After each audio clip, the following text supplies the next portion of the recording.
وہ کہیں نہ، خود ترسی ہوئی ہوں اپنے بچے کے لیے۔ میں کہوں ادھر بچہ محفوظ نہیں، وہ پوچھے کیوں؟ میں کہوں دیکھیں مکہ میں وبا پھیلی ہوئی ہے، صاف ہوا میں بچہ پلا ہے، یہاں رہ کے بیمار نہ ہو جائے، کچھ دیر اور، آپ ہی کا بچہ ہے، آپ ہی کے پاس اسے رہنا ہے، ابھی سال بھر اور ہمارے پاس رہنے دیں۔ ہم میاں بیوی نے بہت منت سماجت کی، آخر سیدہ آمنہ ماں تھیں، بچے کو بیماری کے ڈر سے بچانے کے لیے ہماری بات مان لی۔ ایک دن بچے سمیت اس کی ماں کے پاس رہنے کے بعد ہم بچے کو لے کر خوشی خوشی پھر اپنے قبیلے میں آ گئے۔ بی بی حلیمہ کہتی ہیں ہم منت سماجت کر کے اور مکے میں وبائی امراض کے خطرے کی بات کر کے آپ صلی اللہ علیہ وآلہ وسلم کو واپس لے آئے۔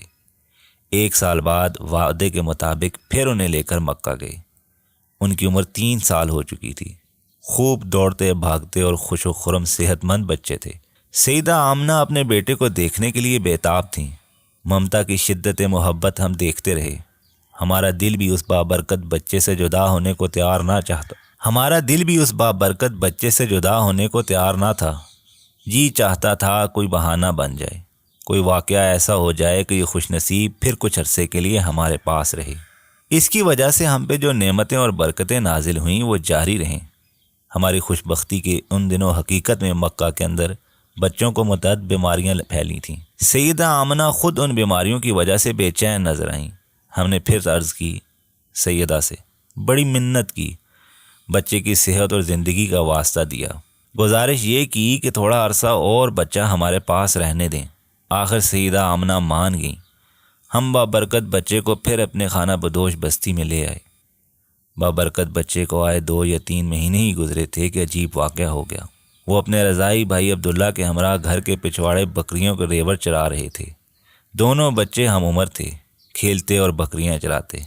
کھانے کا وقت ہوا، آقا نے اپنے رضائی بھائی سے کہا گھر سے کھانا لاؤ۔ ابھی یہی باتیں ہو رہی تھیں کہ آسمان پہ 2 سفید بڑے پرندے آئے، قریب اترے، پھر وہ سفید پوش انسان کی شکل میں تبدیل ہوئے اور آقا کی طرف بڑھے۔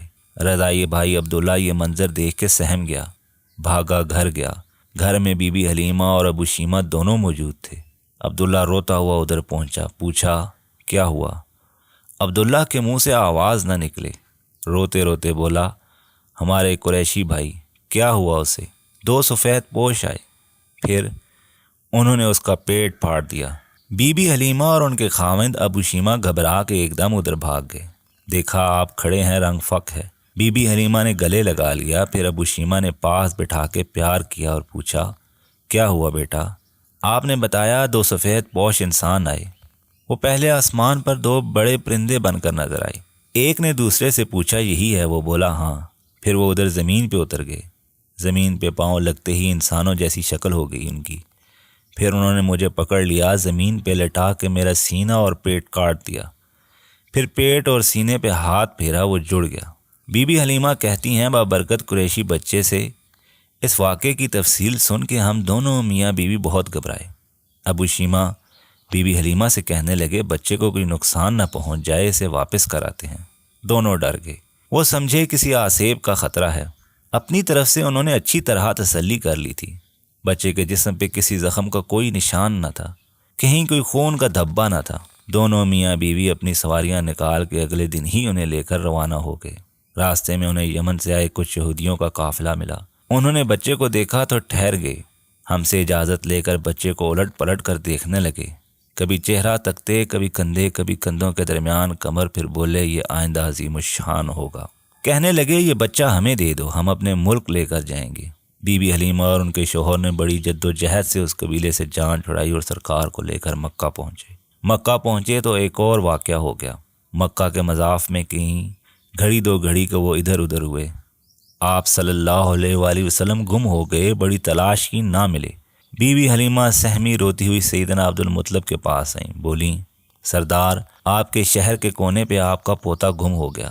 سیدنا عبدالمطلب نے کعبہ کے دروازے پہ آ کے کنڈی ہلائی، ان کی آنکھوں میں آنسو تھے، بولے اللہ میرا شہسوار مجھے دے دے، تو ہی تو ہے جس نے اس کا نام محمد رکھا۔ ہونٹوں پہ یتیم پوتے کے لیے سلامتی کی دعائیں تھر تھرا رہی تھیں۔ ادھر ادھر لوگ دوڑائے۔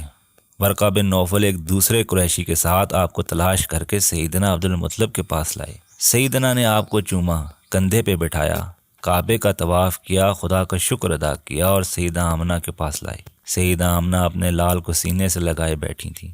ان کی آنکھوں میں خوشی کے آنسو تھے۔ بی بی حلیمہ اور ان کے خاوند ابو شیمہ کہنے لگے، مدت رضاعت الحمدللہ پوری ہوگی۔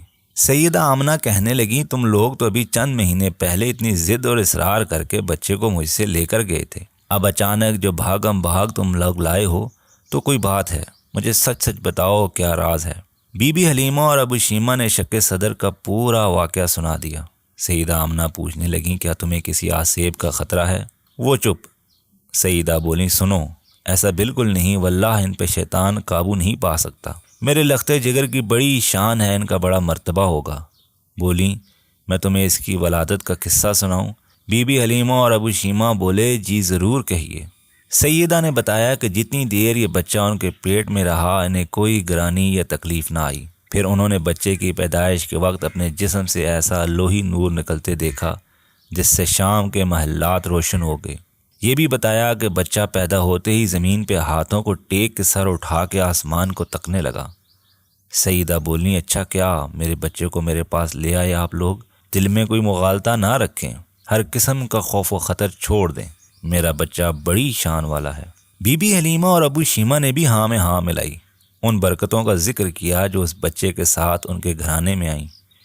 اونٹنی اور اس کا دودھ، ان کے اپنے جسم میں قوت، پھر راہ میں ملے قافلے کا اصرار کہ بچہ ہمیں دے دو۔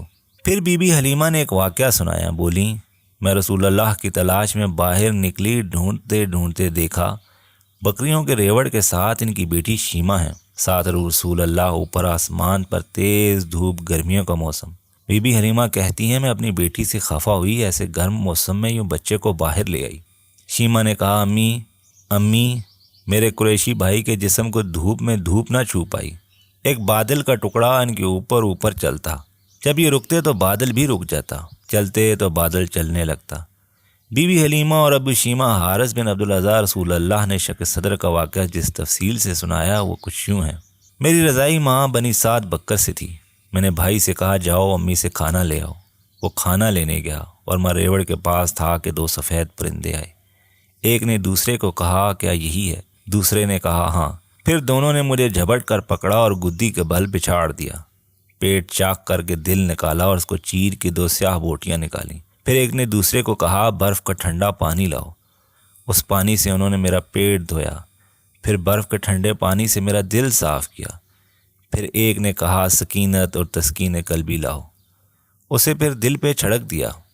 ایک نے پھر کہا، شفاف سی دو۔ اس نے سی دیا اور میرے دل پہ نبوت کی مہر لگا دی۔ ایک نے پھر دوسرے سے کہا، ان کو ترازو کے ایک پلڑے میں بٹھاؤ اور دوسرے پلڑے میں 1000 امتی۔ میں نے دیکھا 1000 والا پلڑا اوپر اٹھا ہوا تھا، ہلکا تھا، مجھے خطرہ تھا کہ مجھ پر گر نہ پڑے۔ پھر وہ بولے، اگر پوری امت کے ساتھ بھی تولا جائے تو یہ وزنی ہوگا۔ پھر وہ مجھے چھوڑ کے چلے گئے، میں خوفزدہ تھا۔ میری رضائی ماں آئیں، میں نے پوری بات بتائی۔ انہوں نے میرے رضائی باپ سے کہا، بچے کی عقل ٹھیک نہیں رہی۔ انہوں نے میرے لیے خدا سے دعا مانگی، سواری تیار کی، مجھے ساتھ لیا اور مکہ پہنچ گئے۔ پھر انہوں نے اپنی والدہ سے کہا، ہم نے امانت واپس کر دی، اپنی ذمہ داری نبھا دی۔ میری والدہ نے پورا قصہ سنا اور فکر مند نہ ہوئیں، بولیں، میرا بیٹا بڑی شان والا ہے۔ انہوں نے انہیں بتا دیا کہ میری پیدائش پر نور ان کے جسم سے نکلا اور شام کے محلات کو روشن کر گیا۔ کہتے ہیں شق صدر کا واقعہ 3 بار ہوا۔ پہلی بار تو یہی 3.25 سال کی عمر میں بنو سعد بن بکر کے قبیلے میں رضاعت کے دوران، جب بی بی حلیمہ نے انہیں ان کی والدہ کے پاس مکہ چھوڑ گئیں۔ دوسری بار شق صدر کا واقعہ 21 سال کی عمر میں، پہلی وہی آنے سے کچھ عرصہ پہلے ہوا۔ وہ کلام اترنے سے پہلے جو کسی پہاڑ پہ بھی اتارا جاتا تو وہ اس کلام کی خشیت سے ریزہ ریزہ ہو جاتا۔ تیسری بار شق صدر کا واقعہ 48 سال کی عمر میں اس وقت ہوا جب 2 بڑوں صدموں کے بعد اور ایک انتہائی غیر معمولی سفر، 2 عظیم صدمے رسول اللہ کی بہترین زوجہ سیدہ خدیجہ کی وفات اور رسول اللہ کے سرپرست چچا سیدنا ابو طالب کی وفات کے صدمے تھے، اور انتہائی غیر معمولی سفر زمین سے زمین اور آسمان کا سفر تھا، پورے جسم و جاں کے ساتھ۔ سیدہ آمنہ کو اپنے سسر سیدنا عبد المطلب کے یثرب میں ننیالی خاندان سے بھی دلی لگاؤ تھا۔ ان کا تعلق بنی خزرج کی ذیلی خاندان بنو نجار اور اس کے ذیلی قبیلے بنو عدی سے تھا۔ انہوں نے سیدنا عبد المطلب کی والدہ سیدہ سلمہ کے ہمگیر اور پرکشش شخصیت کے قصے سنے تھے۔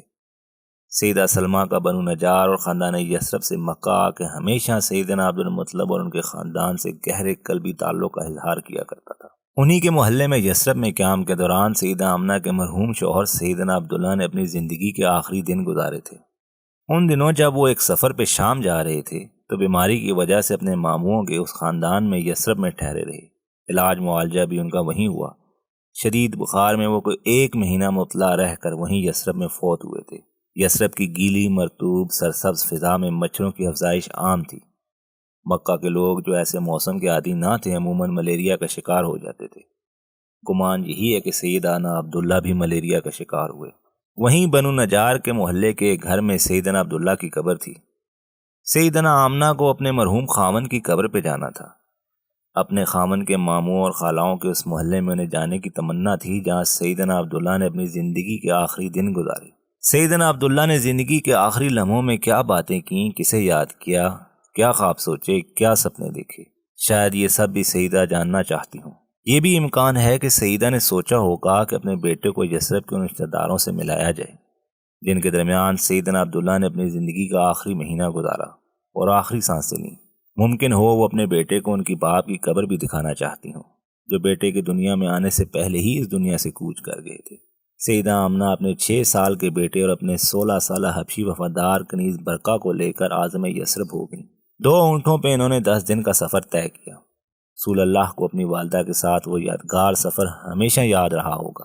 راہ کے ریتیلے میدان، سنگلاخ پہاڑ، گرم پتھر، کہیں کہیں پانی کے چشموں کے آس پاس بسے نخلستان، ریت اڑاتی ہوائیں، رستے کی پیاس اور دل و جاں سے پیار کرتی ماں جن کے ساتھ رسول اللہ کو واپسی پر سفر نصیب نہ ہوا، خادمہ کے ساتھ اکیلے آنا پڑا، وہ کیسے بھولے ہوں گے۔ سیدہ آمنہ کا یثرب کے ان کے خاوند کے ننھالی رشتہ داروں بنی نجار نے بہت محبت سے استقبال کیا۔ 1 مہینہ سیدہ اپنے بیٹے اور کنیز کے ساتھ وہیں رہیں۔ رسول اللہ اس کم عمری میں یثرب کے اپنے ہم عمر ہم جولیوں کے ساتھ کھیلا کرتے تھے۔ یثرب کی فضا مکہ سے بہت مختلف تھی۔ مکہ ریت اور پتھروں کی سرزمین تھی۔ خشک پہاڑ، اڑتی ریت اور دھوپ سے تپتے پتھر مکہ کی نشانیاں تھیں۔ یثرب خوشگوار موسم سے بھرا ہوا تھا۔ وہاں بارش اکثر ہوتی تھی۔ پانی سے بھرے تالاب اور جوہر اس شہر میں نظر آتے تھے۔ ہریالی وہاں بہت تھی۔ کھجوروں کے باغات تھے، سبزیاں وافر تھیں، اناج اگتا تھا۔ وہاں گھر میں گندم اور جو کی روٹی پکتی تھی، سالن بنتا تھا۔ کھجوروں کے علاوہ سنگترے، امرود، سیب اور انگور یثرب میں عام ملتے تھے۔ مکہ میں لوگوں کی خوراک عموماً اونٹنی کا دودھ اور اونٹ کا خشک گوشت ہوتا تھا۔ رسول اللہ بچپن کے ان دنوں میں یثرب کے ہم عمر دوستوں کے ساتھ ایک تالاب میں نہانے جاتے تھے۔ وہیں انہوں نے تیرنا بھی سیکھا تھا۔ یثرب میں ہنرمند لوگ تھے۔ وہ چمڑے کے جیکٹ، بچھونے کے گدے اور چمڑے کے جوتے بناتے تھے۔ کچھ گھروں میں کپڑا بنانے کی کھڈی لگی ہوئی تھی۔ وہاں لوہے اور تانبے کو پگھلا کر برتن اور تلواریں بنائی جاتی تھیں۔ سونے اور چاندی کے زیورات بھی وہاں بنتے تھے۔ زیورات میں جڑاؤ قیمتی پتھروں کا نفیس کام بھی ادھر ہوتا تھا۔ سونے کی کھٹالی کے نیچے جلتی آگ اور سنہرا تھرکتا سیال سونا، خوشنما قیمتی پتھروں کی تلاش خراش اور چھوٹی باریک ہتھوڑیوں سے غور سے تکتی آنکھوں کے شکنجے میں باندھ کے انگوٹھیوں اور جڑاؤ ہاروں سے اٹھتی محتاط ملائم ٹھکا ٹھک کی نازک آواز۔ گھروں کے باہر کھجور کے باغوں کے بیچ کہیں کہیں کنوؤں کے راہٹ پہ اونٹ گھوم گھوم کے پانی نکالتے تھے۔ کہیں اونٹوں سے گندم اور جو کا آٹا پیسنے اور سرسوں کے بیج سے تیل نکالنے کی چکیاں لگی ہوئی تھیں۔ وہ چلتی چکیوں کو انوکھی آواز، یقیناً اس کم عمری میں رسول اللہ کے لیے وہ سب مناظر دلچسپی اور علم میں اضافے کا باعث بنے ہوں گے۔ اس کے مقابلے میں مکہ کے اندر کعبہ کے آس پاس ایک بازار تھا جہاں دور دراز سے آئی بنی بنائی چیزیں فروخت ہوتی تھیں۔ تاجر عموماً اپنے اونٹ بٹھا کے اس کی پشت اور کوہان پہ اپنا مال اسباب سجا کے اسے اپنی دکان بنا لیتے تھے۔ مکہ میں شہر سے باہر کچھ گھروں میں چمڑا دھونے اور رگڑنے کا کام ہوتا تھا۔ کچھ لوگ کپڑوں کی سلائی کا کام کرتے تھے۔ کچھ چمڑے سے جوتے، اونٹ اور خچروں کی کاٹھیاں اور سواری کا سامان بھی بناتے تھے۔ باریکی، نفاست اور ہنرمندی کا کام رسول اللہ نے یثرب میں پہلی بار ہوتے دیکھا ہوگا۔ مکہ میں پانی کی قلت تھی۔ پینے کے لیے زمزم کے علاوہ چند ایک کنویں تھے۔ نہانے کے لیے کسی تالاب یا جوہر کا مکہ میں کوئی تصور نہیں تھا۔ بارش بھی مکہ میں خال خال ہوتی تھی۔ موسم بھی مکہ میں سارا سال گرم رہتا تھا۔ یثرب میں پانی کی بہتات اور خوشگوار موسم دیکھ کے رسول اللہ یقیناً خوش ہوئے ہوں گے۔ پہلے شق صدر کے واقعہ کے دوران بتایا گیا کہ سینہ چیرنے کے بعد دل نکال کے چیرا جاتا ہے اور دل کے اندر سے 2 کالی کالی بوٹیاں جیسے جمع ہوا خون نکال کے پھینک دیا جاتا ہے۔